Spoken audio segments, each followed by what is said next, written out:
performances here is the Executive Director of the TCU Foodbank, Mr. Lawrence D. Hart.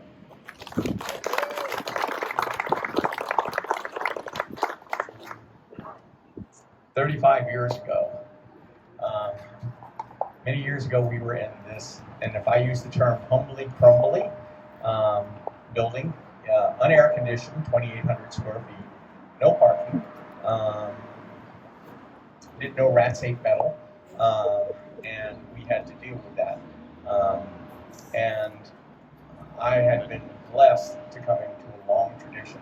There were lots of people that came before me to make the food bank what it is. And I want to give a round of applause to everyone in the 35 years who has volunteered and given up themselves to the TCU Foodbank.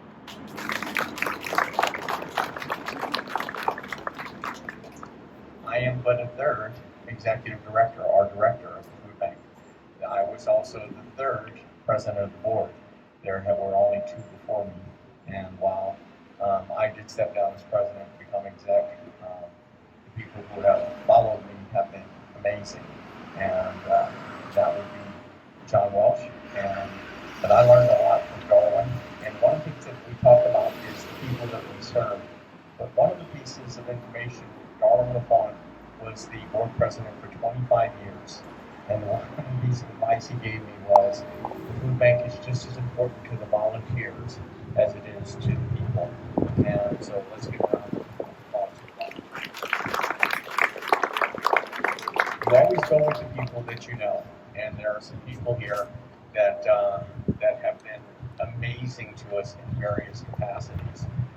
Beryl Amity has been a good friend, and she's on speed dial. When the storm happened, I guarantee you, or not just this storm, but as executive director, this is my 5th storm with the food bank, and there hasn't been a single one that even before she held state office, she was always a friend and there for us, so thank you, Beryl. There's a gentleman in the back that just spoke, and I'm going to share a bit of a personal story. I like, believe it or not, I do have a life. And outside of the food bank, and I would like to believe I am a very strong patriot. And I love my country, and I love everything that it does. I don't always love our government, and sometimes as a citizen I have a right to vocalize things. And there are a couple of things that Congressman Graves and I did not agree upon. And you want to talk about guts and bravery and dedication. He called me up and says, I'm coming by the food bank in 20 minutes and we're going to have a conversation. Not to chastise me, not to disagree with my beliefs, but we came to an understanding. And this gentleman has been a good friend. And when I'm telling you the storm had to get short, he was in his office, was one of the first ones to call and said, what do you need, what I can get? So, you know, anybody can sit here and go, oh, he's just a malcontent, but he had the guts, the brave, and guts to come and talk to us, and has turned into a really good friend. Thank you from my heart, sir.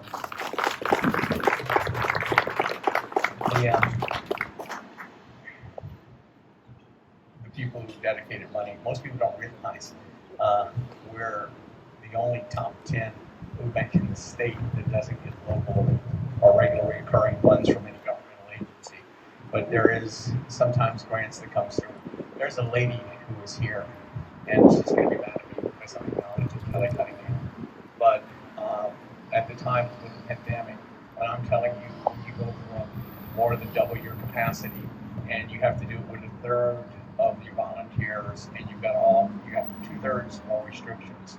She was the first one through the door and said, I'm here to help, and let's see what I can do. And so the food bank has known no better friend, no better ally, and she has been amazing, and she is an asset to any government in which she serves. Thank you, Kelly.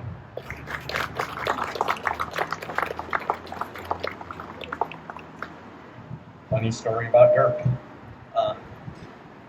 This storm, we did 17-hour days. My now wife and I, when Dirk mentioned, Kelly gave me a call. We're part of the EOC. It was what, 6:05 on the night of the storm, Kelly? She called me up and said, I can get you an escort, but we have 60 people who showed up at the Civic Center, which was damaged, and we had no shelter of last resort. They need supplies. We got 60 more families on their way. Can you get some supplies there? The winds were still about 100 miles an hour. And I left Carolyn and my beautiful new wife, as we were bunkering down there, and I said, sure. Over the river and through the woods is an understatement, because we're dodging telephone poles and trees and driving through people's yards and hoping that we don't get punctured tires and you're rolling over electrical wires that you are praying are no longer have electricity through it. And we got there, and we had to make 2 trips, and then the next morning. So there are people at the EOC that care. It's an amazing team, and as one of only 2 NGOs and non-government organizations, we are honored to be a part of that, and we proudly serve. And but it's just what we do. We were actually, even though we were damaged, and we had people pulling 10 and Marie away at 7:30 the next morning. We're functioning. We're handing out food. We're assessing, and we're getting food to the people at the Civic Center and places where the EOC said we needed to go. And that's what we do. One of the things that somebody asked me, why do you do this? Jesus serves us in excellence, and we need to serve this region in excellence. So that's why we do what we do. We share what we have freely. These things are not ours, but they are for those who we serve. They just haven't received it yet. Today, there is no other single organization that impacts the lives of those who live here than the TCU Foodbank. An idea of what 30,000 people last year alone meant. 30,000 will not fit. All of you have been to the Superdome. You can't sit 30,000 in the bottom ring of the Superdome. You got to go to the second ring. That's who crossed our doors. And we partner with many other agencies such as the Haven and such as Head Start to go ahead and help. We work with multiple churches, and I'm looking at St. Matthew. And the pastor that was there came here and said, too many kids don't get hot meals during the summer. And so there was no telling him no. So we now provide for 5 other recreation districts. We provide meals for them every day during the summer. We have 28 different programs. Many fall outside of government purview. Some people ask why we don't belong to other organizations and why we're not part of the USDA, which would make getting food easier. The problem is they tell us who we can give food to and how we give it. We choose to partner with agencies who say, you determine the need, you set up what you need to set up, and you just can't sell it. And so that's why we partner with such organizations as Convoy of Hope, who many of you do not realize gave us $1.8 billion worth of food last year, and at no cost and no charge. And we are full partners with them. And really what's kind of heady about that is when you go to their site, you see Samaritan's Purse, you see the Billy Graham, you see major operations there, and there's the TCU logo, just as proud as can be right next to theirs. I am excited because he used to be on our board, and he is a good man, and I think he is the right person for the job. But unfortunately, we still have needs that fall outside of COVID. So Michelle, unfortunately, it was reported recently, and should be in our country. And AARP did the reporting. Unfortunately, Louisiana has the highest poverty rate of seniors over 65 in the entire country. So I'm telling you right now, our commitment is to you and to this parish, and we want to work together on whatever it's going to take to bring that down. Do we have a deal? Okay. The food bank is alive. It's a living entity. Carolyn looks at me and wonders. And because I refer to Bill and Boy, we got really damaged during the storm, and she's getting reskinned right now. And I look at her, I said, boy, the old lady's looking pretty good.